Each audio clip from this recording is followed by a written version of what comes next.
তিন জায়গায় মিথ্যা বলা যায়। কয় জায়গায়? এটাও জানি না জান। তিন জায়গায় মিথ্যা বলা যায়। এই তিন জায়গা ছাড়া অন্য কোন জায়গায় মিথ্যা বলতে পারবেন না। খেয়াল রাখবেন, তিনটা জায়গা। এক নম্বরে হলো যুদ্ধক্ষেত্রে, দ্বীনের পক্ষে বাতিলের বিরুদ্ধে আপনি যুদ্ধের ময়দানে গিয়েছেন, সশরীরে অস্ত্র শস্ত্র লইয়া সাজসজ্জা করে যুদ্ধে চলে গেছেন। সে যুদ্ধের ময়দানে যদি এমন কোন ক্রিটিক্যাল পরিস্থিতি হয়, যদি কোনো প্রয়োজন আসে, সেখানে আপনি মিথ্যে বলতে পারবেন, এটা জায়েজ আছে, হাদিস শরীফ দ্বারা সাবেত।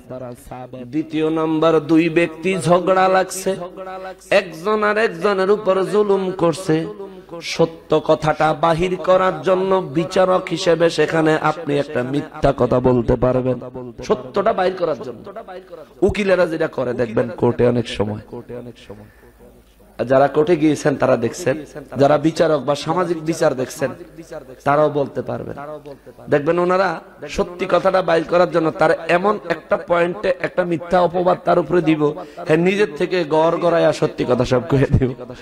আছে না এটা? এটা কিন্তু অনেক গভীর জ্ঞানের অধিকারী যারা, তারাই এটা পারে, সবাই পারে না। দুই ব্যক্তির ঝগড়া মীমাংসার ক্ষেত্রে সত্যটা বাহির করে আনার জন্য সেখানে একটা মিথ্যে বলা যায়। আর তিন নাম্বার একটা জায়গা আছে, এটা কইলে আমার মা বোনেরা খুশি হইব।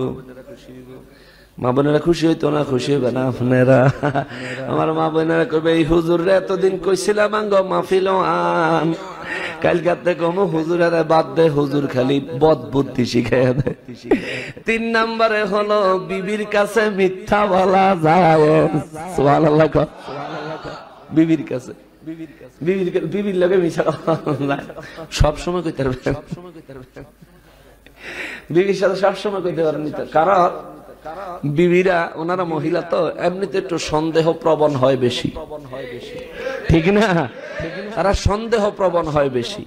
এই সন্দেহ প্রবণতার কারণে, এটা বেশি হওয়ার কারণ আছে, কারণ শয়তান তাদেরকে খুব বেশি ওয়াসওয়াসা দেয় এবং খুব সহজে শয়তান তাদেরকে কব্জ করে নিতে পারে, খুব সহজে তাদেরকে ধোঁকা দিতে পারে। জান্নাতের ভিতরে মা হাওয়া আলাইহিস সালামের ধোঁকা দিয়ে দিল, ঠিক না? আর হাওয়া আলাইহিস সালামের ধোঁকা দিয়ে যখন কইছে তোমারে দুনিয়া ফালাইয়া দিবে, আদমের বেহেশত রাখিয়া দিব, না আমি তার ছাড়া যাবো না, আমি যাবো না। যাইতে দিব, না যাইয়া উপায় নাই। তারে ছাড়া যাইবা না, কয় না, তাহলে তারে খাওয়াও, তারে খাওয়াও, তোমারে খাওয়াইছে আমি দায়িত্ব নিয়ে, এবার তারে তুমি দায়িত্ব নিয়ে খাওয়াইতে পারলে দুজন একসাথে যাইবা, নাইলে হেতে জান্নাত তুমি দুনিয়া। হাওয়া আলাইহিস সালাম, আদম আলাইহিস সালাম ঘুম থেকে জাগার আগেই, ঘুম থেকে জেগে তিনি পানি খেতেন, ঘুমের তেনে জায়গা পানি খাইয়েন, এটা আদম নবীর সুন্নাত। সুবহানাল্লাহ। কোন জান্নাতে শুরু হইছে, তবে দেখা হুন্না খায়েন। আদম আলাইহিস সালামের পানির সঙ্গে মিশায়া গন্ধম খাওয়ায়া দিল। আদম নবীর কোনো দোষ আছে? বেচারা এক ডোক খাইছে, ঘুম থেকে জেগে এক ডোক খায়া যখন মনে হয়েছে এটা গন্ধম মেশানো, আর এক ঢোক অর্ধা অর্ধে গেছে, পরে একটা টিপ দিছে গলার হাড়টা পর্যন্ত ভাঙ্গা ফালাইছে, কিন্তু প্রথম ঢোক তো ভিতরে চলে গেছে, শরীরে হাজতের ব্যাগ হয়ে গেছে, শরীর থেকে জান্নাতি পোশাকগুলো খুলে খুলে চলে গেছে। আদম নবী কয়, আল্লাহ আমি তো ইচ্ছা কইরা খাই নাই। আল্লাহ কয়, ইচ্ছা অনিচ্ছা বুঝি না, খাইলা কেরে। সুবহানাল্লাহ। আপনি মালিক, আপনি হাকিম, কেন খাইছি এই প্রশ্ন আপনি যদি আমারে করেন, জবাব দেওয়ার সাধ্য নাই। আপনার ইচ্ছা মতো আমার উপর ফয়সালা করেন গো আল্লাহ। আল্লাহ কয়, আমি দুইটা ফয়সালা করলাম। প্রথম ফয়সালা তোমাদেরকে দুনিয়ায় পাঠামো, দ্বিতীয় ফয়সালা হলো তোমাদের সাথে ঘুমটারেও দুনিয়ায় পাঠামো। তোমাদের পরে যারা জান্নাতে ঢুকবে, কারো চোখে আমি আল্লাহ ঘুম দিব না। সুবহানাল্লাহ। জান্নাত ঘুম নাই, আদম আলাইহিস সালামের প্রথম যখন বানাইছে তখন ঘুম আছিল, এখন আর ঘুম হবে না। কোন হুজুর ক্লান্ত শরীর কিভাবে ঠিক করব? না, জান্নাতের শরীরে ক্লান্তিও আসতো না। জোরে কন্যা সুবহানাল্লাহ। ক্লান্তিও আল্লাহ উঠায় দিয়েছে। 3 জায়গায় মিথ্যা বলা যায়। দান বাক্সগুলো ছেড়ে দেন, দান বাক্সগুলো ছেড়ে দেন, একটু বাড়ায়া দিয়ে। আমগো কারেন্ট বিল একটু বাইরে গেছে, একটু বাড়ায়া দিয়ে। হ্যাঁ, একটু মনোযোগ সহকারে।